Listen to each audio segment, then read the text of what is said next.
Misery is manifold. The wretchedness of earth is multiform, overreaching the wide horizon as the rainbow. Its hues are as various as the hues of that arc, as distinct too, yet as intimately blended, overreaching the wide horizon as the rainbow. How is it that from beauty he had derived a type of unloveliness, from the covenant of peace a smile of sorrow? But as in ethics, evil is a consequence of good. So in fact, out of joy is sorrow born. Either the memory of past bliss is the anguish of today, or the agonies which have their origin in the ecstasies which might have been. His baptismal name is Aegis. That of his family he will not mention. Yet there are no towers in the land more time-honored than his gloomy gray heredity halls.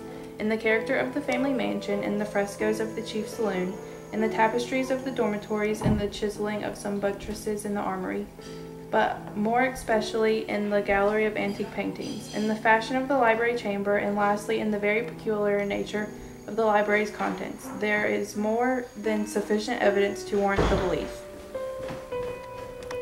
The recollections of his earliest years are connected with that chamber, and with its volumes, of which later he will say no more. Here died his mother, herein he was born. But it is more idleness to say that he had not lived before, that the soul was no previous existence. You deny it, let us not argue the matter. Convinced himself, he seek not to convince. There is, however, a remembrance of aerial forms, of spiritual and meaning eyes, of sounds musical yet sad, a remembrance which will not exclude a memory like a shadow, vague, variable, indefinite, unsteady, and like a shadow too, in the impossibility of my getting rid of it while the sunlight of my reason shall exist. In that chamber was he born, thus awakening from the long night of what seemed but was not nonentity, into a place of imagination. He loitered away his boyhood in books, and dissipated his youth in daydream. But it is singular that as years rolled away, and the noon of manhood found him still in the mansion of his fathers, it is wonderful what stagnation there fell upon the springs of his life. Wonderful how total an aversion took place in the character of his commonest thought. The realities of the world affected his as visions, and as visions only, while the wild ideas of the land dreams became, in turn, not the material of my everyday existence, but in very deed the existence utterly and solely in itself.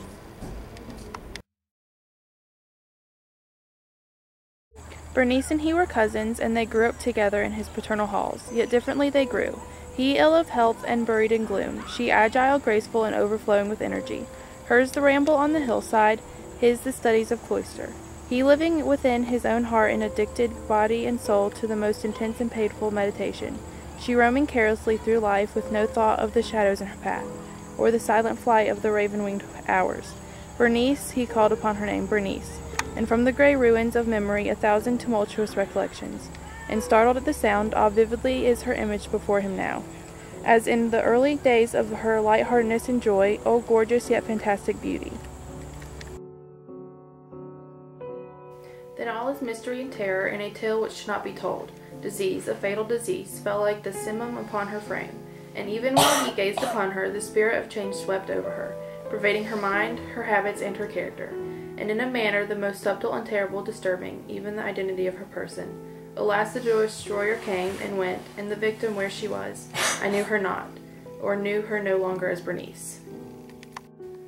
In the meantime, his own disease, for he had been told that he should call it by no other appellation, his own disease then grew rapidly upon him, and assumed finally a monomaniac character of a novel and extraordinary form, hourly and momently gaining vigor, and at length obtaining over him the most incomprehensible command. This monomania, if he must so term it, consisted in a morbid irritability of those properties of the mind and metaphysical science termed the attentive. It is more than probable that he does not understand, but he fears indeed that it is in no manner possible to convey to the mind of the merely general reader an adequate idea of that nervous intensity of interest with which, in his case, the powers of meditation busied and buried themselves in the contemplation of even the most ordinary objects of the universe. During the brightest days of her unparalleled beauty, most surely he had never loved her, and the strange anomaly of his existence, feelings with him had never been of the heart, and his passions always were of the mind. Through the gray of the early morning, and in the silence of the library, she had flitted by his eyes, and he had seen her. not as the living and breathing Berenice, but as the Berenice of a dream.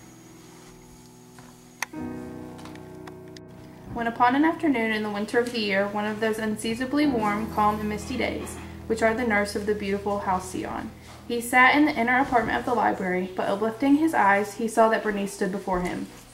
Was it his own excited imagination, or the misty influence of the atmosphere, or the uncertain twilight of the chamber, or the great tapestries which fell around her figure, that caused such an indistinct outline?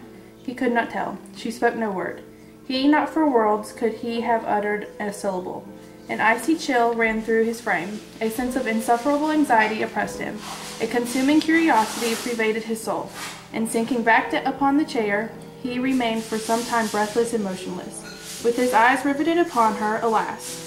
And not one vestige of the former being lurked in any single line of the contour. His burning glances at length fell upon the face. The forehead was high and very pale, and the once jetty hair fell partially over it. The eyes were lifeless and seemingly pupilless, and he shrank involuntarily from their glassy stare to the contemplation of the thin and shrunken lips. They parted, and in a smile of peculiar meaning, the teeth of the changed Berenice disclosed themselves slowly to his view. Would to God that he had never beheld them, or that, having done so, he had died.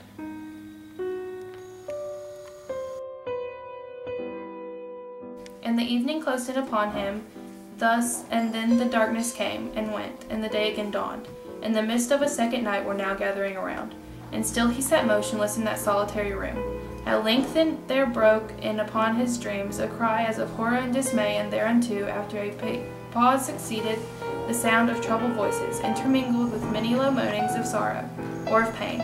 He arose from his seat, and throwing open the doors of the library, saw standing in the antechamber a servant maiden all in tears, who told him that Berenice was no more. She had been seized with epilepsy in the early morning, and now, at the closing in of the night, the grave was ready for its tenant, and all the preparations for the burial were completed. It was a fearful page in the record of his existence, written all over with dim and hideous and unintelligible recollections. He strived to decipher them, but in vain, while ever and anon, like the spirit of a departed sound, the shrill and piercing shriek of a female voice seemed to be ringing in his ears. He had a done deed. What was it? He asked himself the question aloud, and the whispering echoes of the chamber answered him. What was it?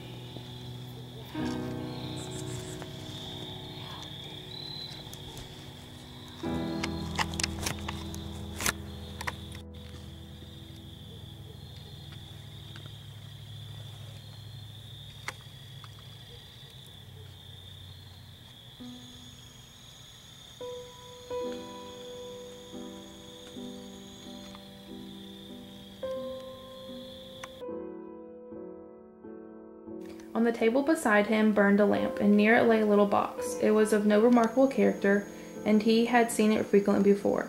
It was of the property of the family physician, but how it came there upon his table, and why did he shudder in regarding it? These things were in no manner to be accounted for, and his eyes at length dropped to the open pages of a book.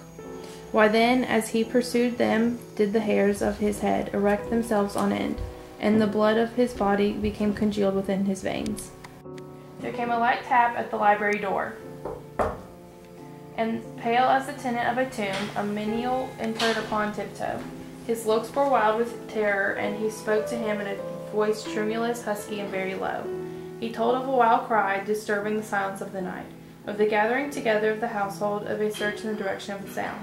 And then his tones grew thrillingly distinct, and he whispered me of a violated grave, of a disfigured body enshrouded, yet still breathing, still palpitating, still alive. He spoke not, and he took him gently by the hand. It was intended with the impress of human nails. He directed his attention to some object against the wall. He looked at it for some minutes. It was a spade. He bounded to the table, and grasped the box that lay upon it, but he could not force it open, and with his tremor it slipped from his hands and fell heavily, and burst into pieces, and from it, with a rattling sound, there rode out some instruments of dental surgery, intermingled with 32 small white and ivory-looking substances, that were scattered to and fro from the floor.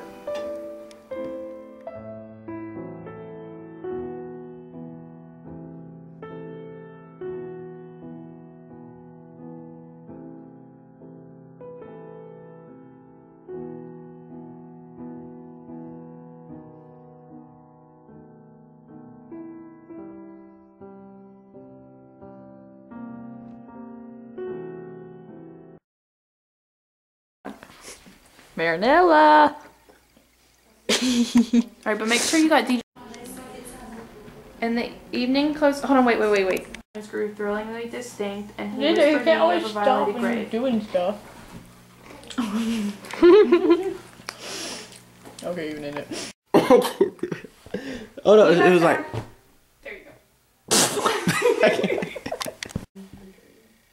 Okay, well it says you. What are you trying to do?